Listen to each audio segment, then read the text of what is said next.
C'est pour toi que je chante. Toi qui l'as tant mérité. Juste une mélodie pour donner l'espoir à tous ceux qui se retrouvent en criant vers le ciel. Dieu nous envoie. Ils sont tous unis, ce soir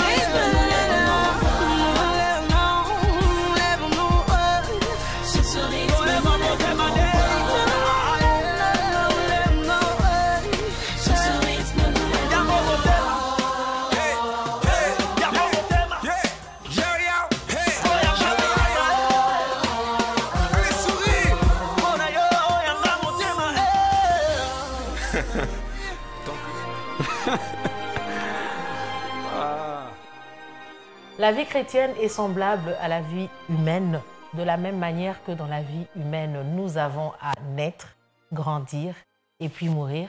C'est de cette manière aussi que nous le faisons dans la vie chrétienne ainsi que dans la vie humaine. Vous l'avez compris, vous êtes dans votre émission Sentier Pur, votre émission pour les jeunes, avec les jeunes, par les jeunes. Je vous souhaite encore une très heureuse année jusqu'à ce que cette année vraiment vous apporte le bonheur, que cette année vous apporte la joie, que cette année vous apporte la paix que vous désirez toujours. Alors, nous sommes là en train de vouloir parler de ce thème que nous avons commencé. Nous avons parlé de la maturité, l'immaturité chez le jeune chrétien. Et nous voulons encore continuer aujourd'hui avec d'autres invités, bien sûr. Et nous voulons les présenter tout de suite. Alors, je vais présenter celle qui est à ma gauche. Il s'agit de Maman Nono, Ouvélois, à qui je dis shalom. Bonjour, sœur Pamela. Vous allez bien? Je vais bien. Nous bénissons le Seigneur pour votre disponibilité et nous bénissons le Seigneur pour votre présence aujourd'hui. Juste à côté de Maman Nono, c'est la première fois que nous recevons l'homme de Dieu, le pasteur Rufin Luangomba, à qui je dis aussi shalom. Shalom, shalom. Vous allez bien, pasteur? Très bien, Dieu fait Vous grâce. n'êtes pas stressé, Non, les caméras, même pas, les lumières? Non, même pas. Nous sommes déjà habitués dans ça. Donc. Ah, nous bénissons le Seigneur, c'est un habitué. Mais nous allons le découvrir tout à l'heure et nous allons découvrir les grâces et les dons que le Seigneur a mis en lui. Alors, je suis accompagnée par une très belle équipe. Il s'agit du frère Ray Tamboué et de la sœur qui fait le stage ici. Alors, nous bénissons le Seigneur pour leur vie et nous leur demandons de nous proposer une courte pause et nous allons revenir tout de suite après.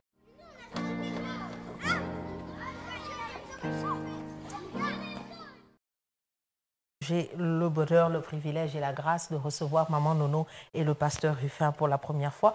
Alors, pasteur, il y a tellement de choses qui ont été dites dans la première émission. Nous bénissons le Seigneur pour le docteur Jean-Luc et la sœur Chance qui nous ont vraiment bénis à la première émission. Et nous croyons aussi de tout cœur qu'à cette émission, nous serons aussi bénis par vous et par Maman Nono, bien sûr. Alors, nous avions des questions qui sont restées un peu en suspens. Mais nous aurons le temps de parler de ces questions-là. Avant que nous ne puissions parler de ces questions, j'aimerais poser la première question, puisque nous sommes en train de parler de la maturité et de l'immaturité. Quels sont les signes qui permettent de déceler l'immaturité chrétienne chez un jeune chrétien, puisque nous sommes en train de parler des jeunes chrétiens? Alors, c'est quoi qui nous permet de déceler l'immaturité chez eux? Il y a beaucoup de choses qui nous permettent de déceler l'immaturité. Premièrement, c'est en lisant l'échelle de ses priorités. Okay. Nous allons facilement comprendre qui est mature et qui est immature. Par l'échelle de priorité, vous allez voir d'autres personnes faire passer en avant des choses dont ils ont besoin mais qui ne sont pas essentielles pour leur vie. Et prioritaires. Et vous allez voir que nous sommes dans une saison où les gens, la jeunesse, surtout comme nous sommes en train de parler de la jeunesse, dont nous faisons tous partie. Et quand je regarde la jeunesse chrétienne aujourd'hui, ils sont dans l'activisme et ils négligent la formation. Et vous allez voir que lorsque Dieu nous donne une promesse, la promesse de Dieu ne vient pas simplement nous montrer le profil de ce que Dieu aimerait bien faire dans nos vies, mais ça nous donne aussi une fiche d'inscription spéciale à l'école de Dieu. Le Dieu que la Bible révèle, c'est un Dieu qui prépare les gens qui veulent exposer. C'est un Dieu, quand il nous prend de nulle part, il nous travaille d'abord avant de nous amener quelque part. Et quand il faut parler de l'immaturité, il y a beaucoup de signes qui se manifestent dans ça.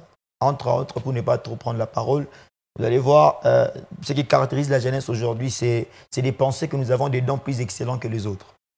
Le fait de penser déjà que non, le don que j'ai, c'est plus que ma sœur. Un immature travaille dans la comparaison, mais un homme mature travaille dans la complémentarité. Ce qui veut dire que ce sont des personnes qui ont oublié le principe de la manière dont l'apôtre Paul a défini l'Église. Et comme nous sommes dans le cadre ecclésiastique, vous allez voir, lorsque l'apôtre Paul parle de l'Église, il parle de l'Église comme étant un corps. Or, le corps a plusieurs membres. Chaque membre a sa forme et sa fonction. Seul un immature ne saura pas comprendre que tu n'es pas comme moi, je ne suis pas comme toi. Et il pense que si je suis l'œil, je suis plus important que l'oreille. Et l'oreille aussi, de son côté, dira, comme je suis l'oreille, je suis plus important que la bouche. Donc, personne n'est plus important que l'autre. Donc, nous sommes simplement en train de travailler sur la complémentarité. Mais seul un homme immature, un jeune immature, il pense être plus important que les autres. Et aussi, dans l'échelle de ses priorités, nous avons la facilité de comprendre quelles sont les choses qui passent en avant. Il y a des choses dont nous avons besoin, mais qui ne sont pas essentielles, qui ne sont pas primordiales pour notre vie. Et notre marche avec le Seigneur. Exactement. Merci beaucoup, pasteur. Alors, nous avons entendu un pasteur parler. Alors, nous voulons écouter aussi Maman Nono, qui était en train d'hocher la tête. Hein? Oui. Oui, Maman Nono, nous vous écoutons. Donc, nous sommes dans l'Église et j'aimerais rester dans l'Église. Yeah. Je me suis basée sur Éphésiens chapitre 4, le verset 14. Et j'ai pris aussi Jean chapitre 21, le verset 18. Donc, j'ai décelé plusieurs signes qui montrent qu'on a l'immaturité. Et dans Éphésiens chapitre 4, Paul essaye de montrer que nous sommes un corps du Christ. Et s'il y a des ministères, c'est que ces ministères, comme le pasteur nous vient de nous dire, c'est pour perfectionner les bien-aimés qui doivent travailler à l'œuvre de Dieu et pour garder l'unité. Mais il arrive à un certain moment, lorsque nous sommes en train de travailler, Paul a insisté, il a dit, pourquoi il fallait perfectionner l'Église? C'est pour qu'on n'ait plus des enfants. Yeah. OK. Afin que nous ne soyons plus des enfants, que nous ne soyons pas flottants et emportés par toute forme de doctrine, les mensonges, les tromperies, les ruses des hommes. Alors j'ai décelé un premier point, c'est qu'un enfant est fragile. Okay. Aujourd'hui, dans la jeunesse, pour détecter l'immaturité, la fragilité.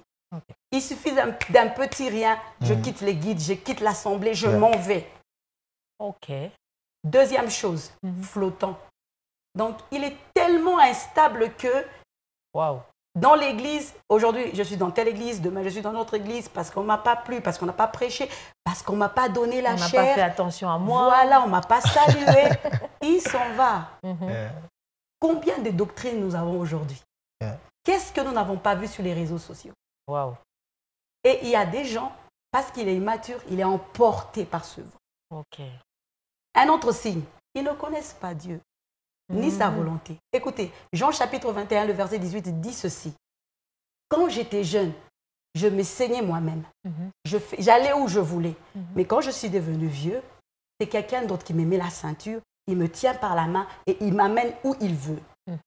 Le jeune, il fait ce qu'il veut. L'immature, bien sûr, il fait ce qu'il veut. Aujourd'hui, nous avons dans les églises, les gens ne veulent plus faire ce que l'église demande de faire. Je fais ce que je veux, et je veux où je veux. Voilà. Je ne quitte personne, c'est ma vie. Je fais ce que je veux. Ah bon? Aujourd'hui, les gens ne savent plus, les jeunes chrétiens, je parle de la jeunesse, comment découvrir l'immaturité? C'est que la personne immature, il ne sait pas prendre les domaines de sa vie, donner à chaque domaine de sa vie une place. On prend le comportement de la maison, on l'amène à l'église. Parce que moi, ma maman me connaît, moi que je fais comme ça chez moi, moi quand je parle, c'est un signe d'immaturité. J'aimerais aussi insister sur un fait, c'est que ce sont des personnes qui ne sont pas profondes. Ils n'ont pas la capacité de chercher la profondeur avec Dieu. Une personne qui se laisse entraîner par la volonté de Dieu, ça veut dire celui qu'on tient par la main, c'est une personne qui connaît la volonté et qui cherche la profondeur avec Dieu. Et ce sont des personnes superficielles, légères. Et c'est comme ça que Jésus a dit à la femme samaritaine, vous ne savez pas qui vous adorez. Elle était superficielle. Elle pensait que la profondeur du puits de Jacob, c'était la plus profonde. Alors qu'à côté d'elle, il y avait un homme qui était plus profond que le puits de Jacob. Donc c'est quelques signes que je veux donner, sinon je veux prendre la parole. Merci beaucoup, Maman Nono. Ah, waouh, je suis édifiée. On a senti la servante de Dieu qui était en train de parler.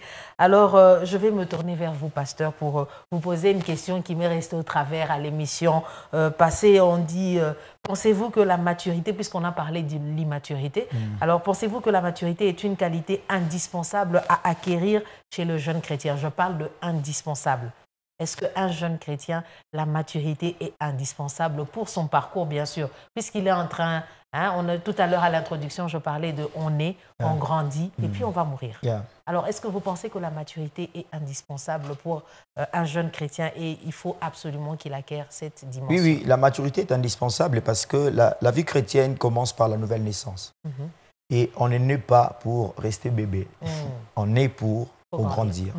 Et si je peux emprunter le terme technique en mathématiques ou en géométrie, on pouvait nous dire que la nouvelle naissance, c'est comme le point de départ. Comme le point de départ, la maturité, c'est comme le point d'arrivée. Et il y a ce qu'on appelle l'intervalle. Cette distance-là nous exige la croissance spirituelle. On doit quitter d'un niveau, d'un point A vers le point B. Donc, la maturité, c'est notre terminus. Et quand vous suivez l'apôtre Paul dans ses écrits, il avait la vision que l'Église devienne mature. Et il pouvait emprunter les mots tels que la perfection. Parce qu'il voulait nous aider à comprendre que non, nous sommes nés de nouveau, mais nous ne sommes pas parfaits. Et comme nous ne sommes pas parfaits, il faut un travail de l'esprit. C'est la raison pour laquelle Dieu a permis à ce que le Saint-Esprit reste au milieu de l'Église, afin de nous modeler, pour nous permettre de ressembler à Jésus. Et la maturité, à son niveau le plus élevé, c'est nous ramener à cette ressemblance à Jésus. Que je sois capable, comme Pierre par exemple. Pierre, quand il a commencé sa marche avec Dieu, on a vu un homme qui pouvait tout abandonner et suivre le Seigneur. Mais par la suite, même quand il était en train de mentir, il était en train de renier Jésus pour dire que non, je ne le connais pas. Les gens ont dit non, tu parles comme lui. On a vu que cet homme, malgré que ce qu'il nous dit est diamétralement opposé à ce qu'il est, on sait quand même comprendre que toi, tu étais avec cet homme-là. La maturité est tellement indispensable. Pourquoi? Parce que j'ai lu ma Bible, j'ai vu un homme au nom de Moïse. La Bible dit, par la foi, Moïse devenu grand, il refusa d'être appelé fils de la fille de Pharaon. Donc, la maturité de Moïse a été jugée même par ses choix.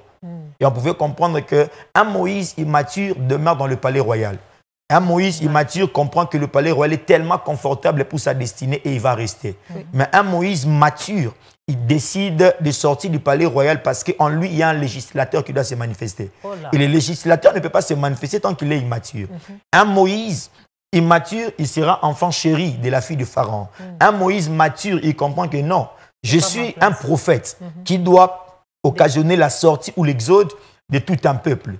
Une fois la jeunesse refuse de devenir mature, c'est comme un fruit qui ne peut pas trouver une place dans un supermarché. Parce que nos supermarchés nous vendent facilement des fruits matures capables d'être consommés. Et un fruit qui n'est pas mûr ne mérite pas d'être exposé dans un marché. Et Dieu aussi ne peut pas nous ramener dans certaines dimensions spirituelles si on n'est pas du tout mature. La maturité est vraiment indispensable. On doit y travailler pour arriver à la maturité. Merci beaucoup, pasteur. Waouh, on a senti le pasteur, on se croirait du haut de la chair. Nous bénissons le Seigneur. Alors, maman Nono, nous vous écoutons, vous avez quelque chose à ajouter? Je veux juste donner un exemple très simple. Lorsqu'un enfant naît, comment est-ce qu'on peut faire la différence à un enfant et une jeune fille? C'est parce qu'au cours de son évolution, il y a des fonctions qui sont venues en elle qui ont donné place à une autre forme de sa personnalité. Ça veut dire, quand on est enfant, on ne peut pas faire de bébé. Non, c'est impossible. Il faut atteindre un certain âge pour être capable de faire des bébés, de réfléchir d'une certaine manière, d'avoir une forme qui ne ressemble pas aux hommes. Comment on fait la différence à un homme et une femme? C'est par quelque chose qui est sorti sur le corps, ou je peux dire qui s'est développé sur son corps et qui fait la différence. Alors comment on peut faire son ministère sans avoir certaines fonctions, certaines capacités pour mettre en œuvre le ministère auquel on a été appelé? Il faut atteindre un certain âge pour faire des bébés. Donc, il faut atteindre un certain niveau de maturité pour faire un certain ministère, pour faire certaines choses dans les choses de Dieu. Donc, la maturité est vraiment importante pour le jeune homme pour qu'il puisse accomplir l'œuvre à laquelle Dieu l'a appelé, le destin et le plan pour lequel Dieu l'a mis sur la terre. Waouh! Dieu vous bénisse, maman Nono. Je suis édifiée, je suis à la fois Hein, les idées changent un peu et je crois que quelqu'un qui est en train de nous suivre à la maison est aussi édifié par ce que nous sommes en train de dire. C'est très important. C'est souvent des aspects, vous allez convenir avec moi, qu'on a tendance à négliger dans l'Église actuelle. C'est qu'on ne fait pas attention à la maturation, permettez le terme, au niveau de maturité qu'ont certaines personnes au sein de l'Église. D'autres personnes ont des grâces, mais ils sont immatures. Oui. Ils ne savent pas comment gérer ces grâces, ils ne savent pas comment le faire. Donc, je pense que c'était important que nous puissions parler de l'immaturité, de la maturité. C'est même ça la raison pour laquelle Dieu peut oindre un David à 17 ans, mais il arrive au trône à 30 ans. Waouh! Parce que Dieu a besoin de preuves de la maturité. On ne peut pas donner un trône à quelqu'un qui est immature. Et de la même manière aussi, Jésus lui-même qui est venu sur terre, et le Jésus qui est venu sur terre, Dieu a voulu assez que respecte les processus du développement normal. Il est né comme un enfant, mais la Bible dit un enfant nous est né et un fils nous est donné. Donc, on nous aide déjà à comprendre que c'est un enfant qui est né. C'est l'enfant qui est né et l'exposé ou le fruit de l'intimité d'un couple. Mais Dieu ne donne pas ce qui est immature. Wow. Dieu, pour sauver son humanité, il a préféré donner le Fils. Et le Fils est déjà mature. Et il permet à ce que, et même Joseph, à l'âge de 17 ans, peut faire un rêve. Mais pour aller dans le palais royal de Pharaon, Dieu a attendu qu'il puisse arriver à 30 ans. Donc Dieu travaille toujours pour voir des preuves de la maturité afin de nous ouvrir certaines opportunités. Merci beaucoup, pasteur. Vous avez vraiment mis l'emphase sur ma question si la maturité plutôt est indispensable pour le jeune chrétien. C'est très important. Alors, nous continuons. Maman Nono, je retourne vers vous. Donc, l'immaturité peut-elle être un obstacle pour l'évolution chrétienne chez un enfant de Dieu en général et pour son parcours sur la terre, bien sûr. Et aussi, on ne s'adresse pas seulement aux enfants de Dieu. Hein. Il y en a aussi qui nous suivent qui ne sont pas enfants de Dieu. Est-ce que l'immaturité peut-elle être un obstacle? Parce qu'il y a des gens, ils n'ont pas la même foi que nous, mais ils sont tellement immatures, comme l'a dit la sœur Chance dans l'émission précédente, on a raté des opportunités comme ça à cause de notre immaturité. Alors, est-ce que vous pensez que l'immaturité peut être un obstacle pour l'évolution chrétienne chez un enfant et peut-être chez quelqu'un qui ne connaît pas le Seigneur? Oui, c'est vraiment un obstacle parce que la maturité, c'est une preuve qu'on est arrivé à un certain niveau pour prendre ses responsabilités. Mais dans la jeunesse actuelle, on a l'impression que tout le monde veut être toujours jeune. Personne ne veut prendre ses responsabilités. Et ça fait que notre société est en train de reculer. Nous voulons tous les loisirs, nous voulons tous jouer, nous voulons toujours rester jeunes, qu'à un certain moment, on se comporte toujours comme des enfants. Et ce qui fait qu'à un certain moment, on n'évolue pas. On est toujours au même niveau, on ne prend pas ses responsabilités. Je prends l'exemple d'un jeune aujourd'hui qui veut toujours rester jeune, qui veut toujours rester à 20 ans, qui veut toujours rester à 20 ans alors qu'il a 30 ans. Voilà, alors qu'il a 30 ans. Il faut qu'il se marie, il faut qu'il ait des enfants, il faut qu'il avance, qu'il se trouve du travail. Un jeune, voilà, qu'il étudie. Un jeune homme qui est chez lui à la maison jusqu'à 40 ans, je m'excuse, qui est chez ses parents jusqu'à 40 ans, il n'évolue pas. Pendant ce temps, ses amis sont en train de faire des enfants, ses amis sont en train d'avoir du travail, en train d'évoluer. Et au-delà de tout ça, le pasteur l'a dit, pour nous chrétiens, Dieu veut avoir les preuves que nous avons grandi. Il ne peut pas te donner de la gloire. Comment tu sauras la gérer? Il ne peut pas te mettre sur un trône. Comment tu vas gérer ce trône-là? C'est difficile. Il faut absolument de la maturité pour évoluer ou sinon, l'immaturité devient pour toi un obstacle et tu n'iras pas dans la gloire.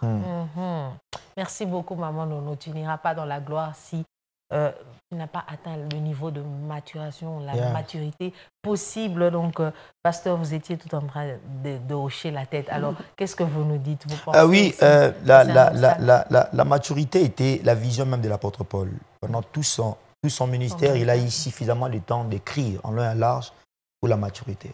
Arrivé même au point quand l'apôtre Paul fait face à l'église de Corinthe, il constate que dans cette église, il y avait énormément de dons spirituels. Il a constaté que dans cette église, malgré la multiplicité des dons spirituels, mais ils étaient tellement immatures à telle enseigne qu'ils ne pouvaient même pas se mettre ensemble pour avancer. D'où 1 Corinthiens 13.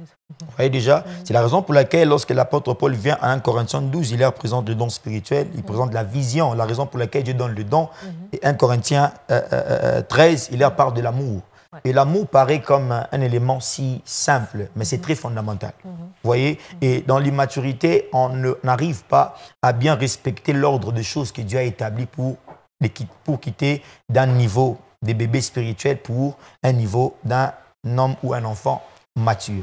Et l'apôtre Paul travaille de tout son mieux pour que l'Église atteigne la maturité. Raison pour laquelle, quand vous lisez 2 Corinthiens 13, à la fin du chapitre 2 Corinthiens 13, l'apôtre Paul pouvait nous dire, en effet, nous avons la joie lorsque nous sommes dans la faiblesse, pourvu que vous soyez forts. Ce que nous demandons à Dieu, c'est votre perfection. Donc l'apôtre Paul a eu suffisamment le temps de faire de la maturité même une requête à présenter à Dieu afin que le peuple grandisse. Wow. Donc une personne qui n'arrive pas à grandir, lui-même, il se prive de certains bénéfices liés à l'alliance de Dieu.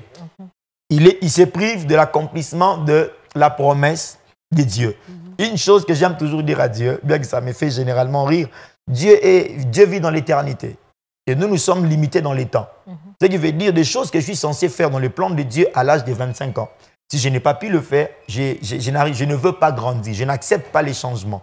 Dieu, il reste avec la capacité d'accomplir la promesse, mais tellement que nous ne sommes pas prêts pour vivre ces choses, Dieu nous laissera passer le temps inutilement. C'est la raison pour laquelle il promet à Abraham que je vais délivrer ce peuple à 400 ans. Okay. Mais chose étonnante, le peuple est sorti à 430 ans, à cause de l'immaturité. Ouais. Lorsque Moïse se présente devant et il n'arrive pas à comprendre que cet homme, c'est notre libérateur. Il n'arrive pas à le comprendre, il n'accepte pas que Moïse apporte un changement dans leur vie. Et par la suite, on a vu que cela a été un frein pour leur sortie de l'esclavagisme. Simplement parce qu'ils n'ont pas fait une très bonne lecture par rapport au temps. L'immaturité, c'est vraiment un obstacle, ça peut nous priver de l'accomplissement de la promesse de Dieu. Waouh, nous sommes bénis. Vous l'avez compris, l'immaturité est vraiment un obstacle pour notre vie, notre parcours. Et même si nous ne sommes pas enfants de Dieu, quand on se retrouve devant l'immaturité, eh ben, on rate les opportunités, les occasions que le Seigneur est en train de mettre sans le savoir. Vous ne vous rendez peut-être pas compte, mais le Seigneur le met toujours au-devant de vous et vous passez à côté. Alors, nous voulons continuer avec les questions, mais avant ça, je vais demander encore à la réalisation qui est coordonnée par le frère Ray Taboué de nous proposer encore une pause et nous revenons tout de suite après.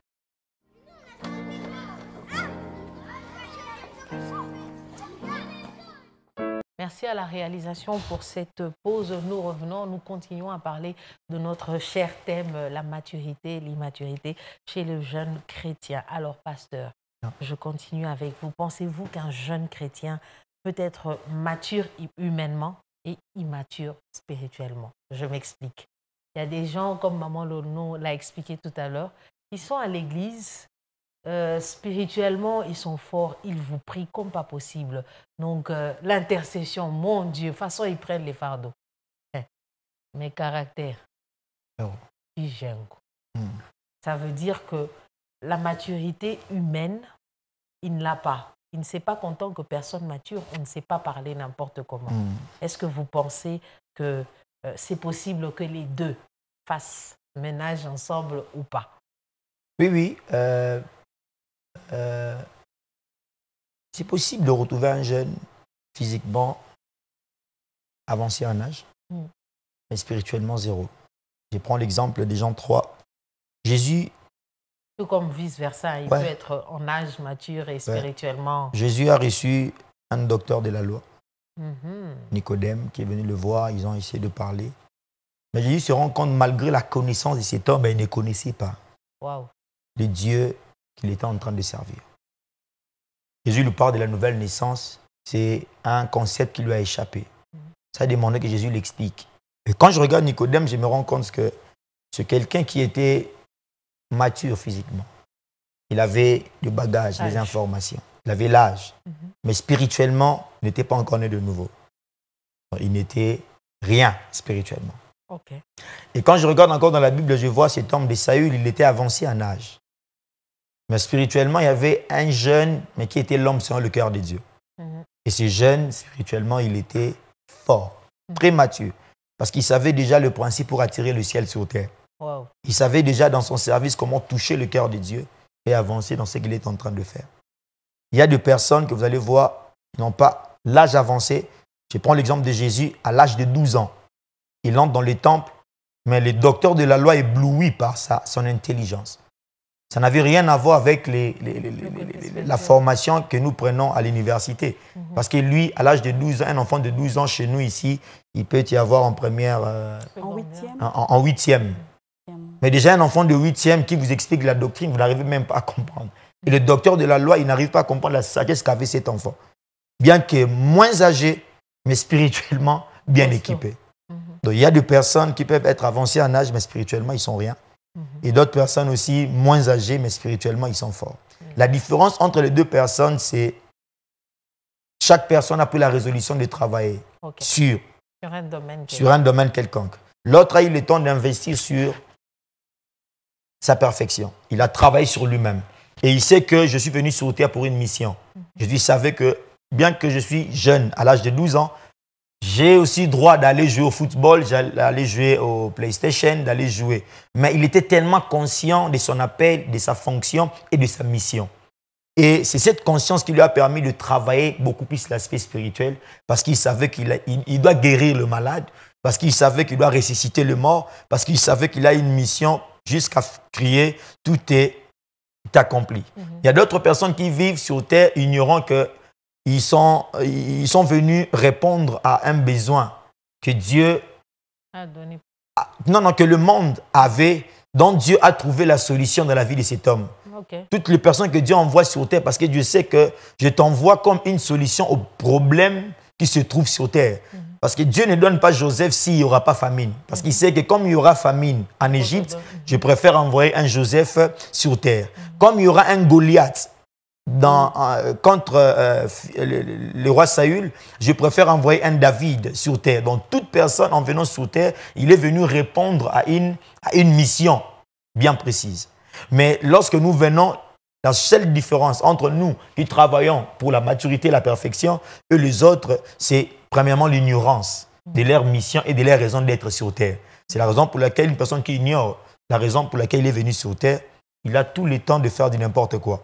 Mais nous qui savons que nous sommes venus sur terre, pas pour vivre éternellement.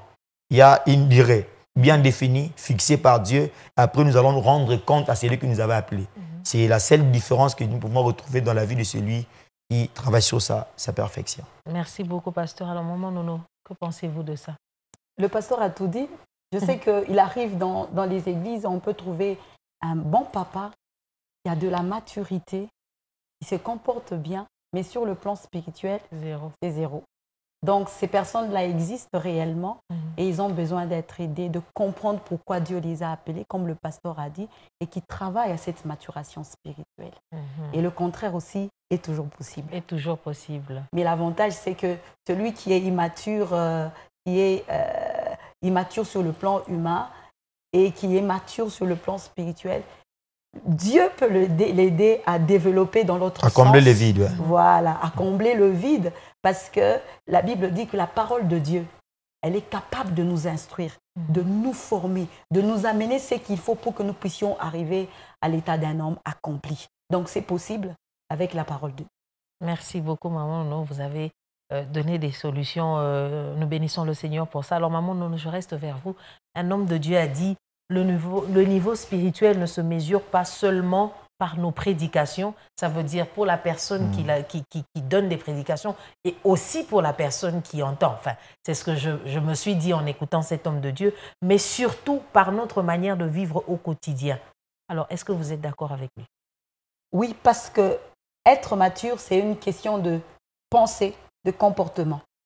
Si les deux sont mis en place, c'est que ça ne dépend pas seulement du fait que je prêche. Aujourd'hui, dans les églises, nous avons des personnes qui savent prêcher. Même sur Aujourd'hui, on n'arrête même pas les gens. Les réseaux sociaux ont ouvert les portes à tout le monde. Tout le monde est devenu peut prêcher.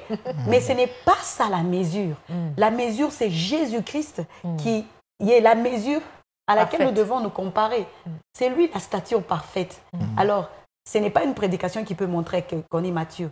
C'est le comportement, la façon de penser, la façon d'être. Et je suis d'accord avec cet homme de Dieu. Et c'est important pour les serviteurs de Dieu aujourd'hui que nous sommes de vraiment travailler à ça. Aussi. À devenir, puisque les jeunes vont être des prédicateurs à l'avenir, donc c'est toujours important. Alors, pasteur, je vous écoute. On ne peut pas juger la maturité sur base de la qualité de ce que nous disons. Mais nous devons juger la maturité sur base de la qualité des actes que nous posons. Ok. Parce que si tout ce que nous disons n'est pas ce que nous faisons, ce que nous faisons efface tout ce que nous disons. Waouh. Cette démarche va nous aider à vérifier l'harmonie entre ce que nous disons et ce que nous faisons. Jésus avait tendance à dire en vérité, je vous l'ai dit. Mais il va encore plus loin, il dit, je suis la vérité. Donc Jésus voulait nous dire, des choses que je vous dis, je le suis moi-même. Puisque je les mets en pratique. Parce que je le mets en pratique. C'est même ça là où je voulais finir, bien que vous m'avez déjà précédé. Vous allez voir que Satan, lorsqu'il rencontre Jésus, il lui dit, il est écrit. Satan dit à Jésus, il est écrit. Et il récite un psaume. Donc Satan avait eu le temps de maîtriser la parole. Jésus aussi lui répond en disant, il est aussi écrit. Mais la seule différence entre Jésus et Satan, Satan a mémorisé le verset biblique qu'il n'applique pas. Ok. Mais Jésus a récité des versets qu'il applique. C'est alors lorsque Satan lui demande de se prosterner, il dit non, je n'adorerai. Tu adoreras un seul Dieu et tu le serviras lui et lui seul. Donc Jésus disait des choses qu'il appliquait. Et Satan disait des choses qu'il n'applique pas. Donc c'est limité juste à dire des choses sans l'appliquer. Selon l'apôtre Paul, on ne connaît absolument rien. Mais Jésus, quand il disait que non, aimez-vous les uns les autres, il finit par dire, aimez-vous les uns les autres comme moi, je vous ai aimé. Donc il était lui-même la prédication avant d'être le prédicateur. Notre problème aujourd'hui, nous avons des bons prédicateurs, mais qui ne sont jamais des prédications eux-mêmes. J'aime quand on est venu dire à Jean-Baptiste, es-tu le prophète? Il dit non, je ne suis pas le prophète. Je suis la voix. Je suis la voix de celui qui crie dans le désert. En d'autres termes, le prophète, c'est Ésaïe. Moi, je suis le message. C'est la raison pour laquelle, quand il commence à parler de la repentance, les gens pouvaient quitter la ville et venir se faire baptiser. Il était un prédicateur célèbre qui attirait des grandes foules. Mais la chose que j'ai aimée en lui, des choses qui condamnaient aux gens, on ne le retrouvait pas dedans. Mais nous sommes dans une génération où des choses que nous condamnons à la chair, nous avons la facilité de se retrouver dedans. Aimez-vous les uns les autres, mais j'ai un cœur rempli de conflits. Nous sommes un peu comme la femme samaritaine qui dit à Jésus, nous adorons sur cette montagne et vous dites que le lieu où il faut adorer, c'est à Jérusalem. Mais quand vous remontez avant, la conversation a commencé par une demande. Donne-moi de l'eau à boire. Cette femme répond en disant, vous les Juifs et nous les Samaritains, il y a une inimitié entre nous. Il y a une inimitié, on ne s'entend pas. Et comme les Quinois disent, rando na rando. Donc, on ne s'entend pas. Mais vous allez voir qu'une femme qui est capable d'entretenir un conflit dont elle n'a jamais été au commencement, elle n'a jamais été à la base, mais elle entretient un conflit qu'elle n'a jamais été à la base. Elle ne connaît ni le tenant. Elle ne connaît ni le tenant ni les aboutissants. Mais elle veut maintenir ces conflits. Mais elle est aussi capable de dire à Jésus, nous adorons sur cette montagne. C'est pourquoi Jésus lui répond, vous adorez ce que vous ne connaissez pas. Comment tu peux parler d'une adoration, mais tu n'as pas le cœur qui ressemble à celui que tu adores. Celui qui adore le Dieu amour manifeste l'amour. Celui qui adore le Dieu saint manifeste la sainteté. Celui qui adore le Dieu de gloire manifeste la gloire de Dieu. Maintenant, on ne peut pas dire des choses si on ne le pratique pas. Là, il y a un souci. C'est pourquoi là, je donne raison à cet homme de Dieu qui a fait cette déclaration. Merci beaucoup, pasteur. Le temps est jaloux de nous. Nous allons bientôt atterrir, mais nous n'allons pas atterrir comme ça. Nous allons atterrir avec une dernière question. Donc, vous avez 1 minute 30, 1 minute 30. Et nous allons anticiper aussi avec le conseil. Alors, je reste sur vous, pasteur, pour terminer avec Maman Nounou. Que faire pour réveiller la conscience d'un jeune chrétien immature en tant que tel? Qu'est-ce qu'il faut faire? Que faire? Vous terminez aussi avec le conseil, bien sûr. Oui, que faire? Je prends l'expression que l'apôtre Paul utilise. Premièrement, ce que je demande à Dieu dans mes prières, c'est votre perfection. Ce que nous pouvons mieux faire, la meilleure façon d'influencer une vie, c'est de prier pour les gens. Nous devons prier pour cette jeunesse qui semble être immature aujourd'hui. Non seulement prier pour eux au verset 9, mais l'apôtre Paul vient au verset 11 pour leur dire, au reste, frères et sœurs, soyez dans la joie, perfectionnez-vous. Et vous leur demandez de travailler sur leur perfection. Et nous voulons simplement nous aider à comprendre, prier pour ces personnes est la bonne chose à mettre en place. Mais aussi, deuxièmement, nous voulons demander à ces gens de travailler sur la perfection. En leur présentant les éléments essentiels, les éléments adéquats qui facilitent la croissance. C'est pourquoi l'apôtre Paul, quand il parle de lait spirituel, il parle de nourriture solide. J'aime quand il parle aux Corinthiens, il leur dit, je ne vous ai pas parlé comme à des hommes spirituels, mais comme à des hommes charnels, comme à des enfants en Christ. Pourquoi je vous ai parlé comme à des enfants en Christ? Il reconnaît que quand vous êtes bébé, vous avez simplement besoin de lait spirituel. Aujourd'hui, nous avons une jeunesse qui a besoin des choses qui plaisent aux oreilles.